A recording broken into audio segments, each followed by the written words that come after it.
Guys, आज हम Python की एक बहुत ही इंपॉर्टेंट लाइब्रेरी पढ़ेंगे, दैट इज़ numpy।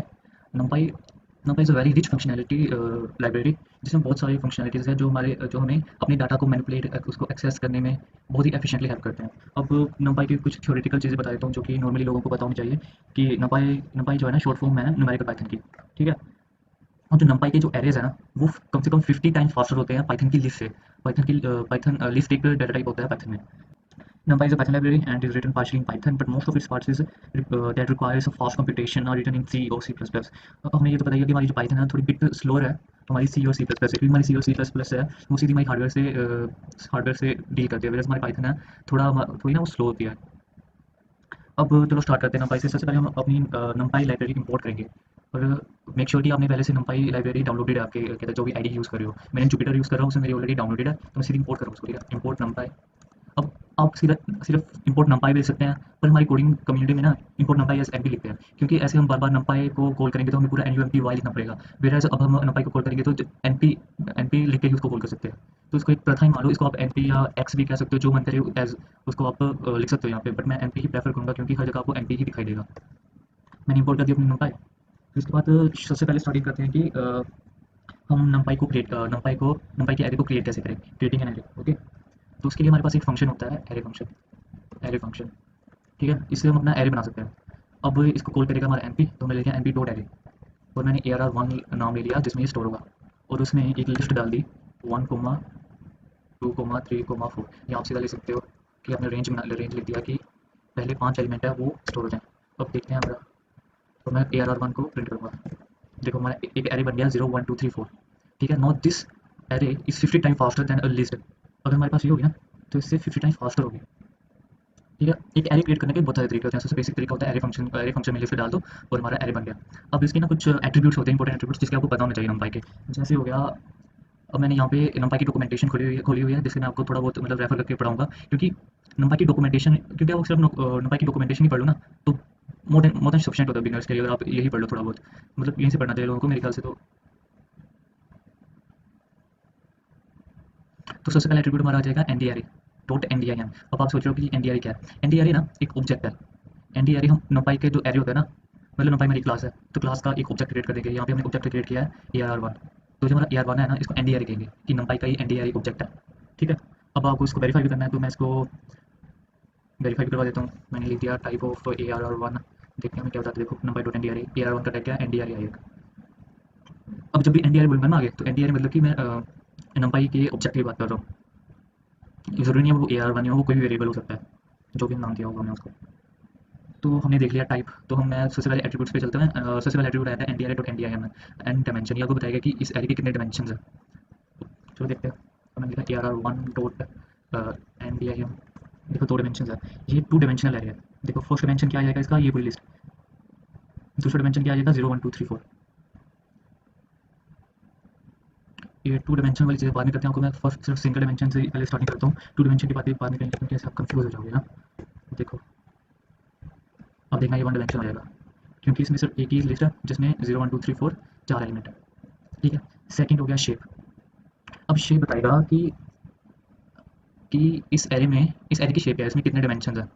ठीक है, जनरली ये बताता है कि इसमें कितने डायमेंशन है। जैसे मैंने AR1 डॉट शेप लिखा, इसने बताया कि इसके फर्स्ट डायमेंशन में 5 एलिमेंट है। अगर मैं यहाँ पे, जैसे मैंने पहले 2D लिखा, इसको 2D बनाया था, 2 डायमेंशनल बनाया था, अब इसको 2 डायमेंशन बना के देखते हैं।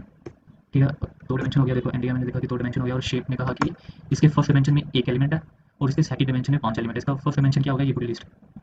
उसका सेकंड डायमेंशन क्या होगा, 0 1 2 3 4, ये 5 एलिमेंट 0 से लेकर 4 तक। आई होप को ये समझ आ रहा हो।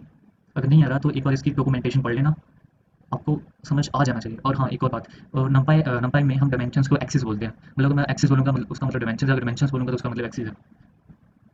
ठीक है, कंफ्यूज मत होना इन दोनों में कि एक्सिस का क्या मतलब और डायमेंशंस का क्या मतलब हुआ। फिर आगे NDRA डॉट साइज, ये बताता है the total number of elements of the array, this is equal to the product of the elements of the shape. जैसे मैं यहाँ पे 2D एरे बना रहा हूँ, मैं तो यहीं पे चेंज करते हैं, मैं 2D एरे बना देता हूँ।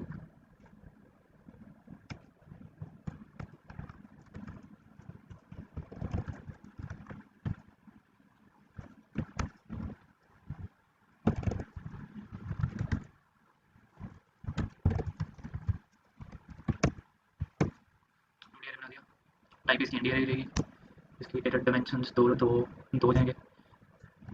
इसकी शेप बताओ क्या होगी। इसकी शेप पता क्या होगी कि इसमें टोटल नंबर ऑफ एलिमेंट्स कितने हैं। इसमें कितने एलिमेंट है, 1 2 3 4 5 6 7 8 9 10, पूरे 10 एलिमेंट्स हैं। तो ये बताएगा कि इसमें 10 एलिमेंट्स हैं। अब आप कहोगे कि इसने तो एक टपल रिटर्न किया जिसमें फर्स्ट में 2 बताया और सेकंड में 5 बताया। तो ये बता रहा है कि इसमें 2 रोज़ हैं और 5 कॉलम्स हैं। देखो, पहली रो, दूसरी रो, 5 कॉलम है, 1 2 3 4 5 और 5 कॉलम है। तो total total number of elements कितने हो गए, 10। अब इसको और कैसे देख सकते हो आप, इसमें देख सकते हो कि इसके फर्स्ट डायमेंशन में 2 एलिमेंट है और इसके सेकंड डायमेंशन में 5 एलिमेंट है।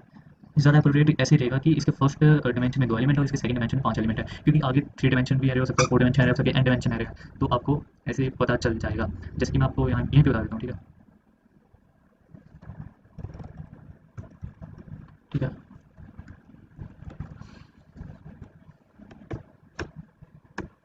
अब इसके डायमेंशन देखो कितने होंगे। अगर अब आप इसको गिनने जाओगे तो थोड़ी प्रॉब्लम है, क्या पता आप गलत काउंट कर लो, पर इस एट्रीब्यूट से आपको डायरेक्टली पता चल जाएगा कि ये कितने डायमेंशन पे आ रहे हैं, 9 डायमेंशन पे आ रहे हैं। और इसकी शेप क्या होगी? इसकी शेप होगी कि इसके फर्स्ट डायमेंशन में 1 एलिमेंट है, सेकंड डायमेंशन में 1 एलिमेंट है, थर्ड में 1 है, 4 5 6 7 8 8 डायमेंशन है, इसमें 1 एलिमेंट है और इसका 9th डायमेंशन है। 9th डायमेंशन जो है उसमें 5 एलिमेंट है। इसका 9th डायमेंशन है जिसमें 5 एलिमेंट है। ठीक है? फिर एनडी डॉट आइटम साइज, ये कुछ ज़्यादा इंपॉर्टेंट नहीं है। चलो मैं इसको आपको वर्बली थोड़ा बता देता हूँ कि ये बताएगा। आइटम साइज बताता है the sizing bytes of each element of the array. Her element में कितने बाइट का है, एरे में जो भी एलिमेंट है वो कितने बाइट का है। For example an array element of 5 4 64 has item size 8। Item size 8 है, मतलब ये 8 बाइट्स बता रहा है। 8 बाइट में 64 बिट्स होती हैं, क्योंकि एक बिट में, एक बाइट में 8 बिट्स होती हैं, तो 8 बिट में 64 बिट्स होंगी। ठीक है? एक्सेसिंग एरे, अब आप एरे को एक्सेस कैसे कर सकते हो? अब आप एरे को एक्सेस कर सकते हो, एक तो ये एनडी डॉट डाटा, एक तो डाटा एट्रीब्यूट से एक्सेस कर सकते हो। पर मैं डेटा से नहीं करना सिखाऊंगा आपको, इंडेक्सिंग से सिखाऊंगा, क्योंकि मोस्ट ऑफ द टाइम्स आपको इंडेक्सिंग ही यूज़ करनी है अपने एरे को एक्सेस करने के लिए। जैसे मैंने कहा कि AR1 का 0th एलिमेंट क्या है। सो AR1 का 0th एलिमेंट क्या है, देखो 0 है। AR1 का 0 से लेके 4th एलिमेंट प्रिंट करवाना है, तो करती है 0 1 2 3। ये सेम है जो पाइथन में यूज़ हम करते हैं ना, लिस्ट को एक्सेस करने के लिए, वैसे एरे को यूज़ करना है। इसमें स्लाइसिंग कर देनी है, इसको स्लाइस कर सकते हो। ये स्लाइसिंग हो जाती है, इसको स्लाइसिंग कह देते हैं। हाँ, और एक बात याद रखना, जब हम स्लाइसिंग करते हैं ना, तो हमें जो एरे मिलता है वो एरे की कॉपी मिलती है। ये जो चीज़ है ना, हमें ये AR1 की कॉपी मिल रही है, ना कि उसका व्यू मिल रहा है। अभी कॉपी एंड व्यू है, ये एक डिफरेंट कंसेप्ट है जो आगे आपको बताऊंगा। For this instant of time सिर्फ ये याद रखो कि ये कॉपी है, ना कि व्यू है AR1 का। अब इसमें थोड़ी बहुत कंसेप्ट रहता है, नेगेटिव इंडेक्सिंग। जैसे मैंने यहाँ पे 2D एरे बना लेता हूँ, यहाँ पे मैंने 2D एरे बना लिया। ठीक है?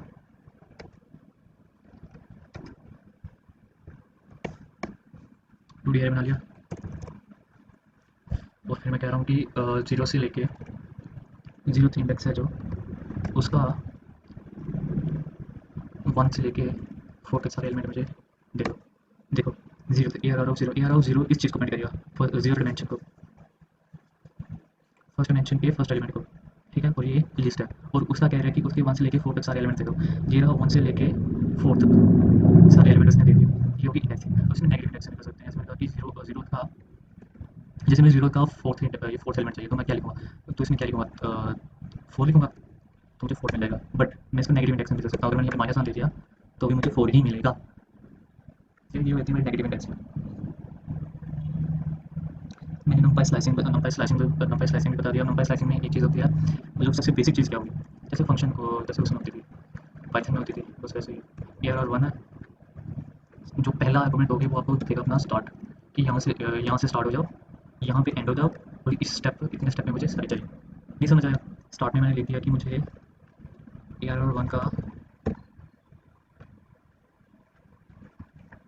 2D एरिया, मैंने लिख दिया AR का जो फर्स्ट एलिमेंट है उसमें जो फर्स्ट से स्टार्ट हो रहा है, या 0 से L 0 से स्टार्ट हो रहा है, एंड 4 तक दो दो स्टेप से मुझे मुझे ये चीज़ है। तो उसने क्या किया, 0 से स्टार्ट हुआ, 4 तक गया, और दो दो स्टेप लेके जो जो उसका एलिमेंट मिला वो दे गया। फर्स्ट स्टेप में इसको 0 मिला, उसने 2 स्टेप छोड़े, इसको 2 मिला, फिर उसने 2 स्टेप छोड़े, और 4 4 जो है एक्सक्लूडेड है, इसलिए 4 नहीं होगा। अगर मैं यहाँ पे लिखता 5, तो देखते क्या होता है, 4 मिल रहा है, क्योंकि 5 एक्सक्लूडेड होता है ना, जो एंड होती है वो एक्सक्लूडेड होती है, इसलिए 4 मिल रहा था। तो ये हमारी स्लाइसिंग, ये हमारी 2D एरे स्लाइसिंग होगी। अगर आपको 2D एरे स्लाइसिंग समझ आएगी तो 1D एरे स्लाइसिंग तो is a cup of tea for you guys. So अगर अब हम आगे चलते हैं, नंपाई में ना, जैसे मैंने यहाँ पे इंटीजर दिया हुआ है, ये जो नंपाई है ये इंटीजर है। अब मैं इसको ये भी कह सकता हूँ कि मुझे इंटीजर नहीं चाहिए, मुझे फ्लोट टाइप में चाहिए, तो फ्लोट भी चाहिए। अब हमारा यहाँ तक हो गया। अब मैंने आपको एक चीज़ बोली थी पहले, कॉपी एंड व्यू वाला कंसेप्ट। अब हम कॉपी एंड व्यू वाला कंसेप्ट करेंगे। पहले मैं इन सब को डिलीट कर देता हूँ, अब हमारे काम की नहीं है कोई भी चीज़। लेमैन लैंग्वेज में बोलूँ कि कॉपी एंड व्यू का क्या मतलब है। कॉपी का मतलब है कि अगर आपने एरे को कॉपी कर लिया तो वो जो ओरिजिनल एरे है उसमें कोई चेंजेस नहीं करेगा। अगर आपने उसको व्यू मेथड से कॉपी किया तो वो ओरिजिनल एरे में भी चेंजेस कर देगा। मतलब कि इसका जो आ जाके सारा मतलब है ना, इन्हीं दो लाइन में कंप्लीट हो जाता है कि कॉपी जो है वो आप कॉपी मेथड जो है वो आपको एरे की कॉपी देगा, और वो अगर आप उस कॉपी एरे में चेंजेस करोगे तो वो ओरिजिनल एरे में चेंजेस नहीं करेगा। वेयरएज़ अगर व्यू मेथड से आपने एरे को कॉपी किया तो वो जो न्यू एरे होगा वो ओरिजिनल एरे में, अगर आप उस न्यू एरे में चेंजेस करोगे तो वही चेंजेस ओरिजिनल एरे में भी चेंजेस हो जाएंगे। नहीं समझ आया? चलो करके देखते हैं। ARR 1 आ गया हमारा। इसको कॉम्प्लेक्सिटी कम करने के लिए मैं इसको 1D एरे ही लेता हूँ, और मैंने ARR, ठीक है। तो मैंने ARR 2 क्रिएट किया एक, जिसमें मैंने ARR 1 डॉट व्यू से इसको कर दिया। हो गया। अब मैं क्या करूँगा, ARR 2 में तो चेंजेस कर रहा हूँ। ARR 2 का जो ज़रूरत इंडेक्स वाला एलिमेंट है उसको मैंने चेंज कर दिया 1000। मैं कहूँगा कि print ARR 1 ARR 2 and here is the answer. देखो मैं चेंजेस तो ARR 2 में किया, पर हमारे ARR 1 में चेंजेस हो रहे हैं। अगर हम ऐसा नहीं चाहते हैं तो हमें मेरे पास यहाँ पे व्यू की जगह कॉपी कर देना है इसको।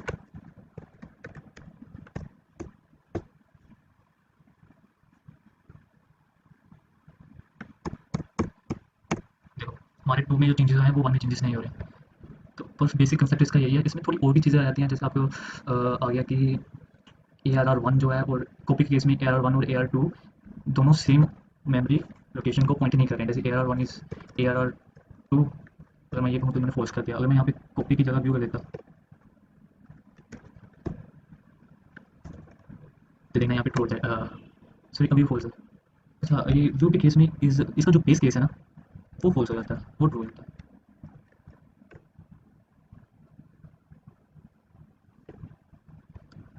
इसी केस में जो ARR 2 का जो बेस ऑब्जेक्ट होगा ना वो सेम हो जाएगा।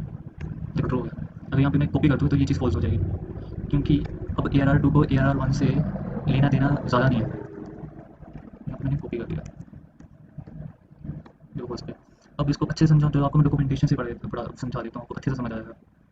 कहाँ गया copy and view shape manipulation आ गई तो हाँ, ये रहा copies and views. When operating and manipulating arrays, their data is sometimes copied into a new array and sometimes not. This is often a source of confusion for beginners. आपके लिए confusion है, I don't worry, I'm here. I'll clear confusions. So there are three cases, okay? Not at all. अगर आपने सीधा assign कर दिया ना एक एरे दूसरे में, तो no new object is created, कोई नया ऑब्जेक्ट क्रिएट नहीं होगा। जो बी ए और ए है ना वो सेम ऑब्जेक्ट के नाम है। ये डिफरेंट ऑब्जेक्ट जो मैंने अपने नाम डिफरेंट दे दिया, पर ये है सेम ऑब्जेक्ट। और इसका प्रूफ है जब हम कहेंगे बी इज ए तो ट्रू आया है। और इस कीवर्ड या ऑपरेटर कह लो, वो ट्रू तभी देता है जब उसके दोनों साइड वाले जो ऑपरेटर्स हैं वो सेम ऑब्जेक्ट के हों।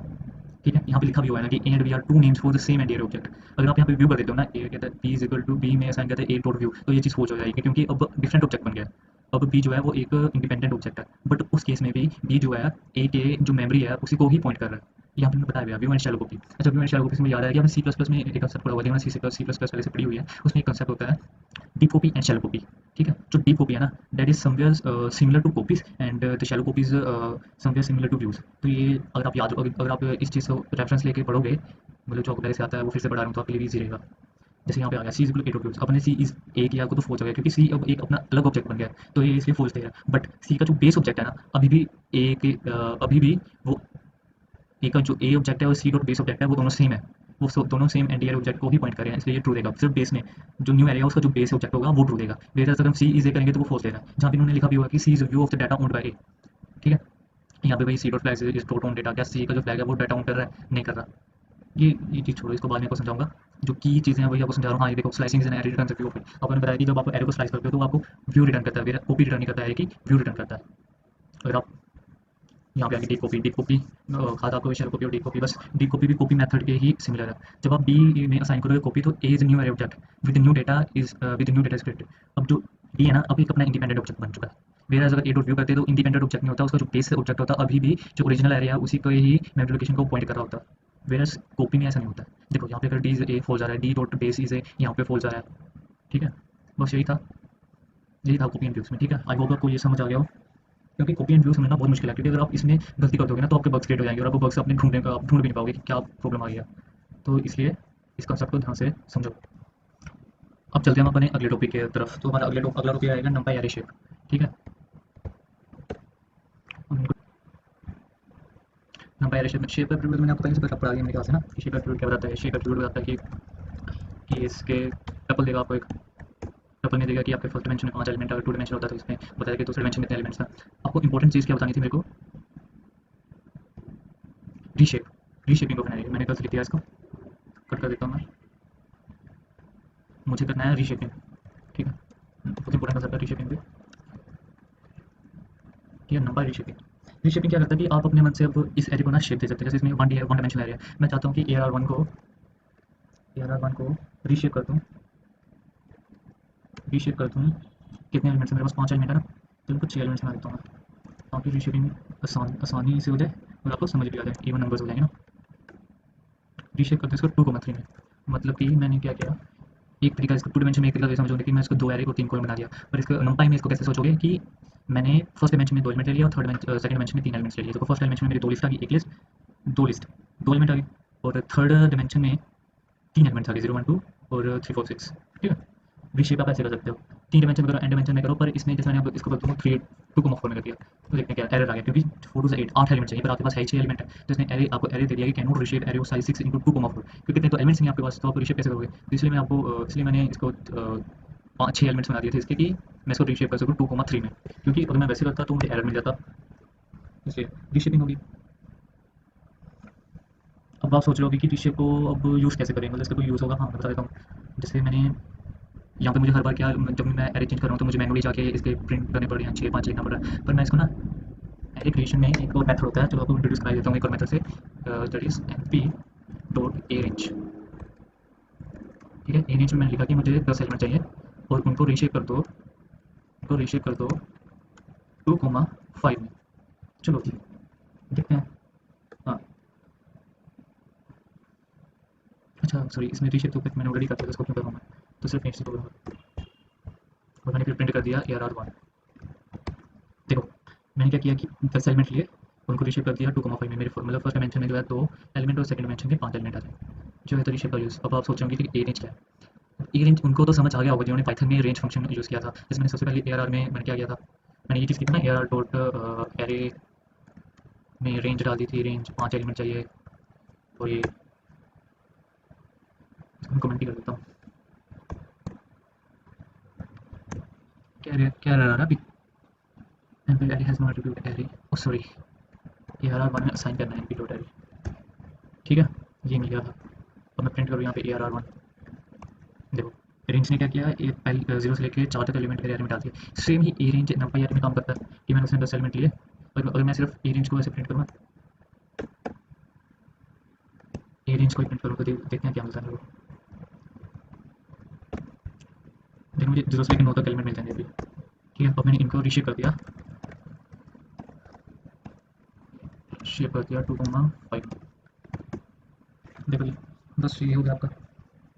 अब एक अननोन डायमेंशन होता है, एक अननोन डायमेंशन से एक चीज़ होती है, मतलब कि अगर मुझे नहीं पता, अगर मैं अब ज़्यादा दिमाग नहीं लगाना चाहता, मैं चाहता हूँ कि मुझे सिर्फ 2 रो चाहिए और जितने मुझे कॉलम आ जाए, जितने मुझे कॉलम आ जाए, पर रो 2 ही चाहिए, तो उसके लिए हम क्या करेंगे, यहाँ पे -1 दे देंगे, और हमारे जो पाइथन नंपाई अपने आप कैलकुलेट कर लेगा कि इसमें कितने कॉलम्स आ जाएंगे, कि कितने कॉलम्स आएंगे, वो अपने आप कंप्यूट कर लेगा और हमें कह देगा कि आपको अगर 2 रोज चाहिए तो उसके लिए 5 कॉलम बन जाएंगे, ठीक है। तो इसको कहते हैं अननोन डायमेंशन का कंसेप्ट, काफ़ी बार यूज़ हो जाता है ये।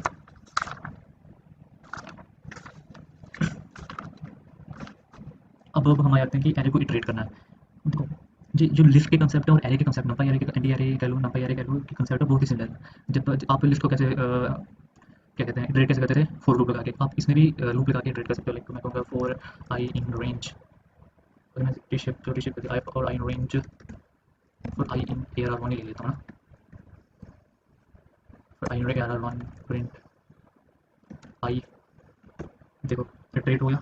आई किसको करेगा, पहले इस लिस्ट को पॉइंट करेगा, फिर इस लिस्ट को पॉइंट करेगा। अगर आप चाहते हो कि एक एक एलिमेंट को पॉइंट करे तो आपको लूप 2 लगाने पड़ेंगे, for J in range, for J in I ना, और प्रिंट कर दो जे, ठीक है।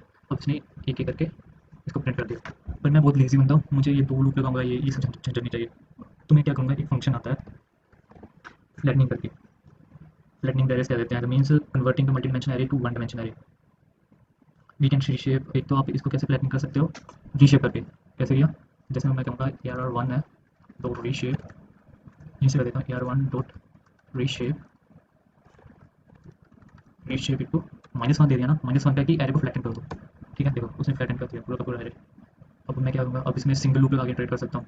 अगर ये भी आपको ज़्यादा लग रहा है, और आई इन रेंज, और I in air one print, आयरन कैसे हो रहा है, ए आर डॉट शेप में उसको सिंगुलरिटी में कर दिया, और फिर हमने लूप लगा के उसको इटरेट कर दिया। नहीं समझ आया? तो एक बार फिर से थोड़ा और नीचे जाते हैं, मैं अभी ही चीज़ें प्रिंट करता हूँ, ठीक है। देखो इसने तो फ्लैटन कर दिया। 2D एरे था हमारा, जिसमें 2 रोज़ और 5 कॉलम थे, और उसको हमने 1D एरे में 1D एरे में चेंज कर दिया, और मतलब उसको फ्लैटन कर दिया। 2D एरे से 1D एरे कर दिया, ऐसे 3D एरे से 1D एरे कर सकते हो, बस हमने रेशियो में -1 डाल देंगे, मतलब उसका फ्लैटन कर दिया। अब इसको फिर हम इसको इटरेट कर सकते हैं। अगर आपको सिर्फ इटरेट करना है ना, उसके लिए एक अलग से फंक्शन होता है, उसको कहते हैं एनडीटर, ठीक है, एनडीटर फंक्शन होता है। अब रेशियो हमारा हो गया, इसको डिलीट कर देते हैं ना। क्या होता है हमारा एनडीटर, एनडीटर करके एक फंक्शन होता है। थोड़ा बड़ा कर देता हूँ, कई बार बच्चों को दिखता ही नहीं है, तो ठीक है, एनडीटर करके एक फंक्शन होता है, वो यूज़ करेंगे हम इटरेटिंग के लिए, ठीक है। उसको यूज़ कैसे करना है, बहुत ईजी है।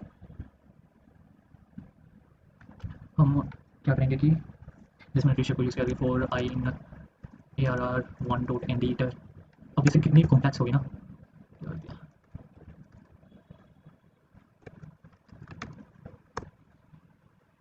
मैंने for I in A are are one dot nditer number object has no attribute nditer. Oh sorry, यहाँ पे ए आर आर वन नहीं, नंपाई बुलाएगा ना एनडीटर, ये नंपाई का फंक्शन है, और इसमें दे देंगे हम ए आर आर वन, इसको हमें करना है। अब हम आ जाते हैं joining the NumPy arrays, okay, how to join the arrays. तो उसमें सबसे पहले फंक्शन हम यूज़ करेंगे कॉन्कैटनेट फंक्शन। ये numpy का ही फंक्शन है, इसलिए हमें इंपोर्ट करने की पड़ेगी सबसे पहले numpy एज एन पी, ठीक है। और मैंने कहा कि एक एरे क्रिएट करता हूँ, A are are one N P a range function से, जिसमें 4 एलिमेंट्स हों और उनको रिशेप करूँ, नहीं रहने दो, 1D में ही रहने देते हैं, ठीक है। और फिर एक ए आर आर टू ले लेता हूँ, उसको भी ए रेंज फंक्शन यूज़ करके क्रिएट करता हूँ। मैंने 0 से लेके 3 तक तो हो नहीं होंगे, तो 4 से लेके 8 तक, 4 5 6 7 8, 4 और एलिमेंट ले लिए, ठीक है। अब प्रिंट करके दिखा देता हूँ कुछ क्या क्या है। A R one print A are are two, okay. अभी कॉन्कैटनेट को डिलीट करता हूँ, अभी दिखा देता हूँ। हमारे पास आगे 2 ए आर वन और ए आर आर टू। अब इन दोनों को मुझे ज्वाइन करना है। ज्वाइन कैसे करूँगा, कॉन्कैटनेट मैसेज है N P dot concatenate A are are one comma A R are two. कुछ गलत कर दिया हमने, अच्छा हमने इसको टपल में लेना है, ठीक है। अब इसको टपल में लेना होता है, जो भी आपको 2 एरे ज्वाइन करने हैं उनको टपल में लेना है, ठीक है। तो देखो हमारा ये ज्वाइन होंगे 2 एरेज कॉन्कैटनेट फंक्शन यूज़ करके। अब देखते हैं हम 3 एरेज को कर सकते हैं कॉन्कैटनेट फंक्शन से ज्वाइन। चलो करके देखते हैं। यही एरे ले लेते हैं, कंट्रोल सी कंट्रोल वी, इसको नाम देते हैं ARR 3, और मैं दे देता हूँ एक और आर्गूमेंट ARR 1। देखो एन नंबर ऑफ एरेज से आप एन नंबर ऑफ एरेज हो तो कॉन्कैटनेट फंक्शन यूज़ करके आप उनको ज्वाइन कर सकते हो। अब इसमें एक और कमाल की बात है, इसमें आप एक्सिस फंक्शन यूज़ कर सकते हो, ठीक है।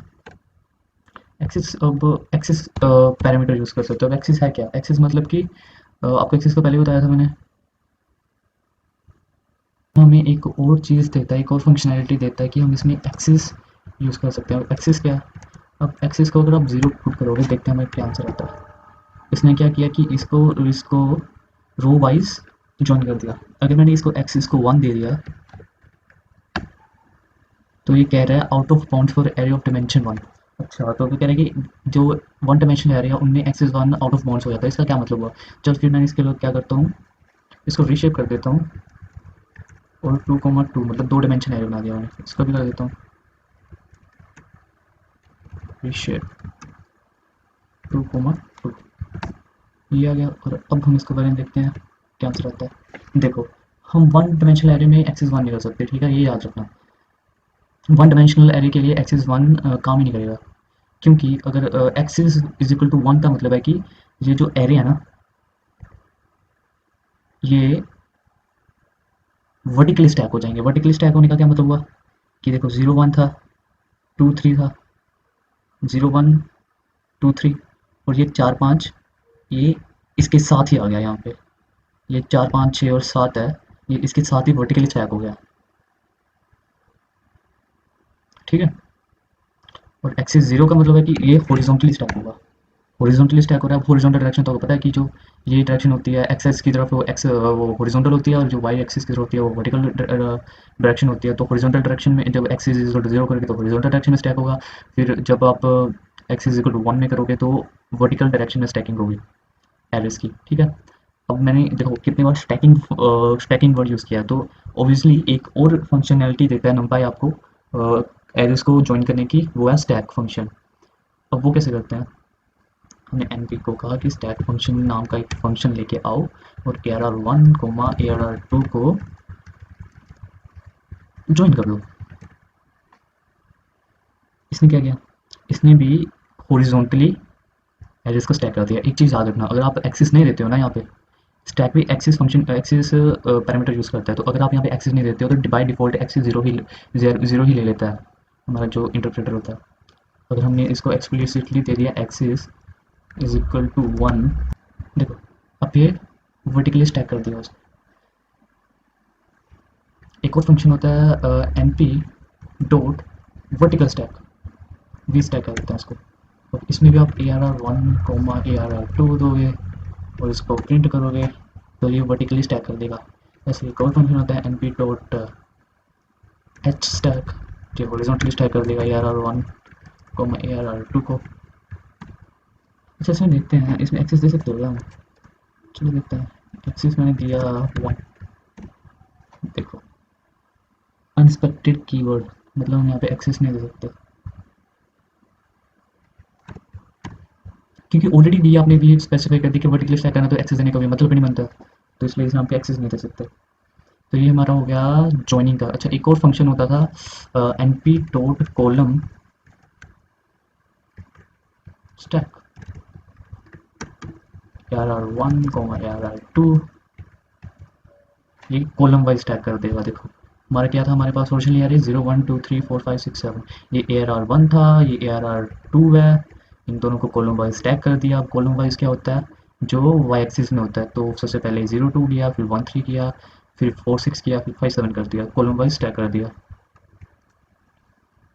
ऐसे ही N P dot row wise एक फंक्शन होता है, रो स्टैक करके, ये रो वाइज आपका स्टैक करके का फंक्शन। देखो 0 1 2 3, ये एक पहला एरे आ गया हमारा, इसको रो वाइज स्टैक कर दिया उसने। तो ये हमारे हो गए। और भी फंक्शन, और भी जॉइनिंग फंक्शंस होते हैं, पर फॉर द मोमेंट इतने फंक्शन काफ़ी हैं। अगर आप ये कर लोगे तो बाकी फंक्शंस की ज़्यादा बहुत कम ज़रूरत पड़ती है। तो हमारी वीडियो ज़्यादा बड़ी ना हो जाए, तो इतने फंक्शन काफ़ी हैं। तो हमारे पास जॉइनिंग नंपाई जॉइनिंग एरेज हो गया। अब ऐसे ही नंपाई, अब हम करेंगे स्प्लिटिंग ऑफ एरेज। अब joining of arrays splitting of arrays में बहुत सिमिलर कंसेप्ट है, मतलब इनमें फंक्शन जो है ना वो सिमिलर ही यूज़ होते हैं। जैसे मैंने नंपाई, मुझे कोई एक एलिमेंट बना दिया, ए आर वन बना लिया, जिसमें मैंने कहा कि N P dot a range 6 number दे दो मेरे को, ठीक है। ए आर वन प्रिंट किया तो ये हमारे पास 6 नंबर आ गए। अब मैंने क्या किया कि एन पी को कहा कि नंपाई को कहा कि मुझे एक फंक्शन दो जो स्प्लिट करते इन एरेज को। तो उसने कहा कि हाँ मेरे पास एक फंक्शन है, उसका नाम है A are R Y array split करके एक फंक्शन है, और उसमें आप अपना एरे दे दो और मुझे बताओ कि कितना, मुझे एरे दे दो और बताओ कि कितना, कितने में स्प्लिट करोगे। तो मैंने कहा कि 6 एलिमेंट है तो मुझे दो दो एलिमेंट चाहिए, तो 3 में इसको स्प्लिट कर दो। तो उसने कहा कि ठीक है, मैंने कर दिया। जो हमारे पास मिल गए 3 एरेज। अगर मैं इसको कहता कि मुझे 4 एरेज में स्प्लिट करो, तो बताओ एरर आएगा या स्प्लिट कर देगा? चलो देखते हैं। ये स्प्लिट कर देगा। ये क्या करेगा, पहले दो ये काउंट करेगा कि 4 है, मतलब मैं पहले दो एलिमेंट्स लिखता हूँ, फिर 2 एलिमेंट्स लिखता हूँ। जब वो लास्ट में देखा उसने कहा कि अब तो मेरे पास एलिमेंट्स कम पड़ गया, तो उसने एक एक एलिमेंट ले लिया। तो ऐसे मैं 5 भी कर सकता हूँ। अगर मैं इसको जितने एरेज हैं उससे नंबर ज़्यादा कर दूँ, जैसे मैं 8 एरेज में कर दिया, तो देखते हैं अब एरर आएगा कि नहीं आएगा। एरर नहीं आया, उसने खाली एरे रिटर्न कर दिया। ऐसे ही आपके पास होता है एन पी डॉट स्प्लिट करना है, तो वी स्प्लिट होता है, वी स्प्लिट फंक्शन होगा आपके पास, सॉरी वी स्टैक। स्प्लिट के अलावा और भी फंक्शंस आ जाते हैं, जैसे N P dot vertical split आ जाएगा। जैसे हमारे पास वर्टिकल भी स्टैक होता था कि उसको वो जॉइन करना है, वैसे स्प्लिट कर सकते हो वर्टिकली। आप हॉरिजॉन्टली स्प्लिट कर सकते हो, आप इसको डेप्थ वाइज स्प्लिट कर सकते हो। बस सेम जैसे आप जॉइन करते थे ना, वैसे आप वो स्प्लिट भी कर सकते हो। अब मैं स्प्लिट आपको पूरा करके नहीं बताऊंगा क्योंकि ये बहुत कम ही यूज़ होता है, और मतलब मैंने ऑलरेडी आपको जॉइनिंग ऑफ एरेस करवा दिया, तो स्प्लिट भी आप अपने मतलब आपको अपने आप कर ही सकते हो। तो इसलिए हम आगे चलते हैं। अब इसके बाद आएगा, अब मैंने आपको बताया कि एरेस को क्रिएट करना, क्रिएटिंग एरेस के लिए मैंने आपको दो तीन फंक्शन बताए हैं। एक तो आपको रेंज फंक्शन बताया मैंने, एक बताया कि एरे फंक्शन बताया, इसमें लिस्ट दे दो।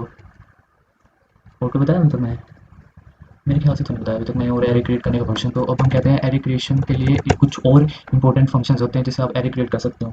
जैसे हो गया एन पी डॉट जीरोस, ये एक फंक्शन है जो कि आपको रिटर्न करेगा एक एरे जिसमें सारे एलिमेंट्स ज़ीरो होंगे।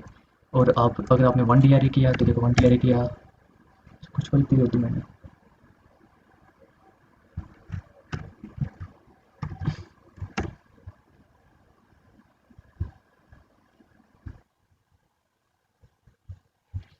क्या गलती करते हैं, module number has no attribute zeros. Zeros function होता, अच्छा मैंने स्पेलिंग की गलती लिख दिया, जीरो ई नहीं आएगा, जेड ई ओ आर एस ही आएगा क्या। ठीक है, देखो चार जीरो फंक्शंस आ गए, और ये आपको बाय डिफ़ॉल्ट फ्लोट फंक्शन देगा। तो इसको मैं कहूँ कि इंट दे दे, देखते हैं इंट देगा, देखो इसने इंट दे दिया। अब मैं इसको वन डी एरे या टू डी एरे भी कह सकता हूँ। 4,6 का दे मेरे को, 4,6 का दे दिया। इसको कहूँगा कि थ्री डी एरे दे मुझे, इसने थ्री डी एरे दे दिया। जितने भी डायमेंशन का एरे आप चाहते हो वो आपको दे दिया। अब ऐसे एक जीरोस के आते तो एक वंस का भी फंक्शन होता है, O N E S, ones का। देखो ये आपको वन रिटर्न कर देगा। और एक फंक्शन होता है एम्प्टी का। एमपी में ये होगा कि आपको कोई रैंडम रैंडम नंबर से देगा ये, ठीक है, रैंडम नंबर से देगा ओके एरे। चलो अब हम आगे चलते हैं और एक बहुत ही इंपॉर्टेंट पार्ट पे आएंगे। हम अब रैंडम एरेज क्रिएट करेंगे। रैंडम एरेज बहुत इंपॉर्टेंट पार्ट है नंपाई का। अब हम अपने बहुत ही इंपॉर्टेंट पार्ट पे आएंगे नंपाई के, that is random numbers in नंपाई। अब इसमें दो चीज़ें होती हैं, pseudo random and true random. अब रैंडम नंबर के लिए हम प्रोग्राम लिखते हैं, मतलब डेफिनेटिव सेट ऑफ इंस्ट्रक्शन देते हैं। तो random number truly random number नहीं है। इसका क्या मतलब हुआ कि कैन वी मेक, इसका मतलब कि can we make a truly random number और not. Yes, in order to generate a truly random number on our computers, we need to get the random data from some outside source. The outside source is generally our keystrokes, mouse movements, data on network, etc. Okay? अभी के लिए हम pseudo random number पे ही काम करेंगे। अब हमने theory तो पढ़ ली random random numbers in NumPy की, पर आप सोच रहे हो कि हम मतलब रैंडम नंबर लेकर कैसे हैं। तो बहुत आसान है, आप नंपाई को कहेंगे कि हमें नंपाई, हमें random random function random module में, एक क्लास में कह लो, रैंडम क्लास में एक रैंड इंट नाम का फंक्शन है, वो लेकर आओ। और ये करेगा क्या, इसमें हम दो पैरामीटर दे सकते हैं, दो नहीं एक्चुअली तीन पैरामीटर दे सकते हैं। मैं इसको कहूँगा 0 से लेके 100 के बीच में मुझे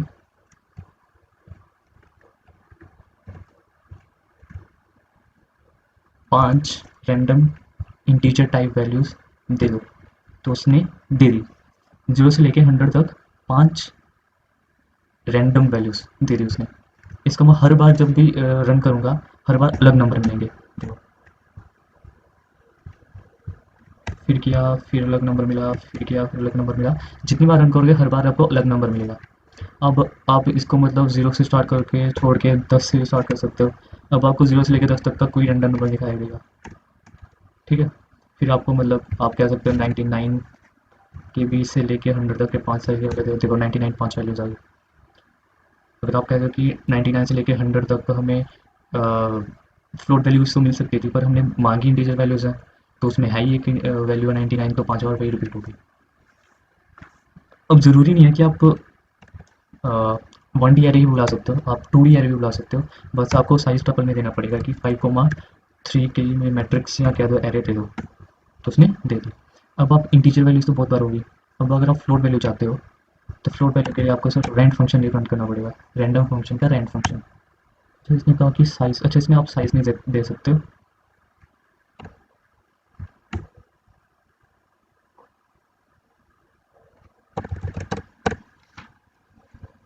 आप इसको कह रहे हो कि मुझे 5 वैल्यूज़ चाहिए, और रेंज फंक्शन आपको 0 से लेके 1 के बीच में 5 वैल्यूज़ दे देगा। अगर आपको चाहिए कि 4 पॉइंट समथिंग या मतलब 1 से लेके 10 तक चाहिए, तो आप इसको 10 से मल्टीप्लाई कर दो। देखो, अगर आपको 2 डिजिट से 2 पॉइंट्स पहले 2 डिजिट चाहिए, तो आप 100 से मल्टीप्लाई कर दो। तो ऐसे आप अपने एरेज़ को मैनिपुलेट कर सकते हो फ्लोट नंबर्स लेने के लिए। अब इसके आगे हम चलेंगे और करेंगे कुछ और फंक्शंस देखेंगे रैंडम के, ठीक है, नंबर रैंडम नंबर नंपाइज के। फिर हम इसके आगे चलेंगे और देखेंगे और फंक्शंस और फंक्शनैलिटीज़ रैंडम नंबर्स की। एक फंक्शन होता है द चॉइस फंक्शन। अगर आपने पाइथन पढ़ी है ना, तो पाइथन में भी एक मॉड्यूल होता है रैंडम नाम का, उसमें भी आपको चॉइस फंक्शन मिलता है। बस जो वहाँ पे चॉइस फंक्शन करता है वही यहाँ पे numpy में भी चॉइस फंक्शन करता है। क्या करेगा, आप चॉइस फंक्शन में आपको क्या मिलेगा कि क्या एडिशन मिलेगा कि आप numpy चॉइस को बुलाया और चॉइस को कहा कि उसको मैंने एक लिस्ट दे दी 1, 2, 3, 4 की, और मुझे कहा, और फिर मैंने उसको कहा कि मैंने उसको साइज दे दिया मैंने उसको साइज दे दिया और उसने कहा कि 2, 3 का एरे चाहिए मुझे। तो ये क्या करेगा,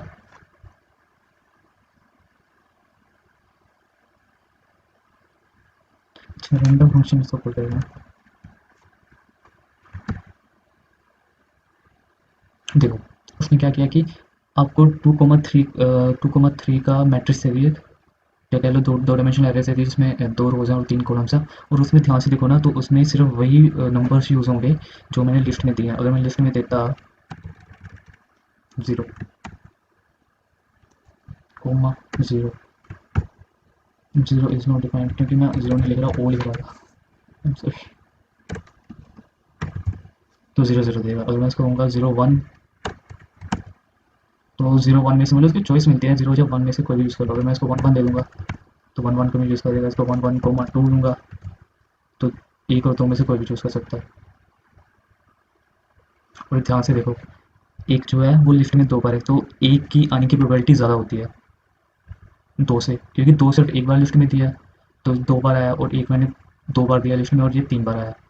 तो ये मतलब छोटी छोटी चीज़ें नोटिस करने वाली होती हैं। फिर आगे हम आगे चलते हैं और देखते हैं डेटा डिस्ट्रीब्यूशन। और डेटा डिस्ट्रीब्यूशन से क्या मतलब हुआ, it is a list of all possible values and how often each value occur. Such lists are important when working with the statistics and data science. The random module offers method that returns randomly generated data distributions. ठीक है, अब इसको मतलब अगर नहीं समझाया जो मैंने अभी रिपीट बोला है, उसको वीडियो में पीछे जाओ और उसको फिर से सुनो और समझने की कोशिश करो। मैं आगे समझाऊंगा, पर अगर आप पहले से समझ जाओगे तो जब मैं समझाऊंगा तो आपको और क्लियर समझ आएगा। अब रैंडम डिस्ट्रीब्यूशन क्या होती है, random distribution is a set of random number that follow a certain probability density function. मतलब कि मैं एरे को, मैं नंपाई में बताऊंगा कि मुझे ये एक प्रोबेबिलिटी फंक्शन दूंगा, और उसके अकॉर्डिंग रैंडम नंबर्स मुझे मिलेंगे। ठीक है, जब मैं करूँगा तब आपको और क्लियरली समझ आएगा। A probability density function क्या है? A function that describes a continuous probability, that is probability of all values in an array. अब मैं जब करूँगा ना ये, जब मैं कर लूँगा उसको फिर वीडियो पीछे देख के जो मैंने बोला है उसको समझने की कोशिश करना, ठीक है? Now we can generate random numbers based on defined probabilities using choice function, ठीक है? और of random module. The choice method allows us to specify the probability of each value. The probability set between number 0 and 1. इसका क्या मतलब हुआ? अभी बताता हूँ। अब मैंने एक यहीं पे लेते हैं ना, इसी को मॉडिफाई कर देता हूँ। मैंने एक लिस्ट दे दी, और लिस्ट में कहा कि मैंने एक प्रोबेबिलिटी फंक्शन दे रहा हूँ उसको, प्रोबेबिलिटी फंक्शन दे दिया, और उसमें वैल्यूज दी कि जो 1 है ना, इसके आने की प्रोबेबिलिटी है, 1 की आने की प्रोबेबिलिटी है 0.2, कोमा मैंने कहा कि 5, इस 5 वैल्यू की इस एरे में आने की प्रोबेबिलिटी है 0.6, और बची हुई कितनी बच गई, 0.2 प्रोबेबिलिटी है 2 की आने की। जब मैं ऐसे कर सकता हूँ 0.1 वैल्यू इसकी कर देता हूँ, 0.3 वैल्यू इसकी कर सकता हूँ। मतलब कि 5 की यानी कि प्रोबेबिलिटी सबसे ज़्यादा है इस एरे में, और 2 की यानी कि प्रोबेबिलिटी उससे कम है, और सबसे कम 1 की यानी कि प्रोबेबिलिटी है। और ये याद रखना कि इन सारी जो लिस्ट में प्रोबेबिलिटी दोगे उनका सम 1 आना चाहिए लास्ट में। और मैं इसको करता हूँ रन। देखो, 5 सबसे बार आया क्योंकि 5 की सबसे ज़्यादा प्रोबेबिलिटी है आने की, 2 की उससे कम है, और 1 की 0.1 है। तो प्रोबेबिलिटी के हिसाब से ये बिल्कुल करेक्ट आंसर आया हमें। तो वही कह रहे थे कि आपको एक प्रोबेबिलिटी डेंसिटी फंक्शन दूंगा चॉइस चॉइस मेथड में, और उसके अकॉर्डिंग ही आप एरे क्रिएट करोगे। अब एक बार वीडियो फिर से जहाँ से मैंने स्टार्ट किया था वहाँ से लेके यहाँ तक फिर से देखो, समझो, और ये चीज़ आपको समझ आनी चाहिए, क्योंकि जब आप डाटा से काम करते हो ना, तो ये छोटी छोटी चीज़ें आपको बहुत बहुत ज़रूरी हो जाती हैं जब डाटा मैनिपुलेशन करते हो उसमें। अब एक और रैंडम परमुटेशन करके मेथड होता है। अब परमुटेशन का क्या, परमुटेशन और कॉम्बिनेशन आपने मैथ्स में पढ़ा होगा, बस वही है। हम मतलब नंपाई में परमुटेशन कर सकते हैं एरेज की। जैसे मैंने लिस्ट दे दी, लिस्ट में 3 एलिमेंट है, 3 2 और 1, इज अ परमुटेशन ऑफ 1 2 3। 3 2 1 है, वो परमुटेशन है 1 2 3 की, और वाइस वर्सा। अब नंपाई रैंडम मॉड्यूल 2 मेथड देता है इसके लिए, एक है शफल और दूसरा है परमुटेशन। अब शफल मेथड कैसे यूज़ करते हैं हम, मैंने क्या किया, ए आर वन में डाल दिया नंपाई। इसे मैं नंपाई डॉट रैंडम बहुत बार लिख रहा हूँ, मैं यहीं पे चेंजेस कर देता हूँ। फ्रॉम नंपाई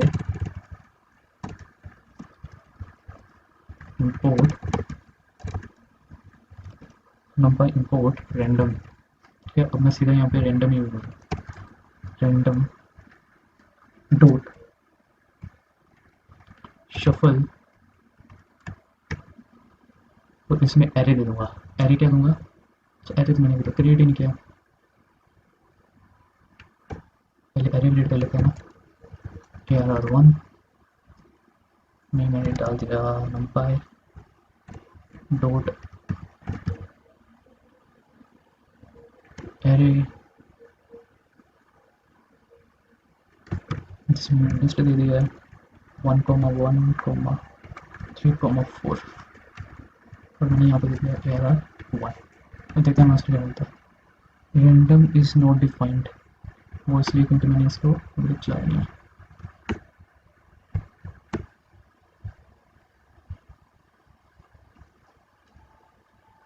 ए आर वन को प्रिंट करता है।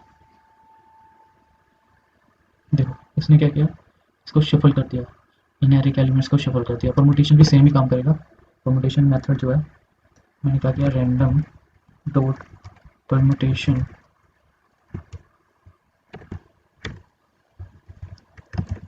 देखो उसने भी जो हमारा ओरिजिनल एरे है उसको शफल करके दे दिया।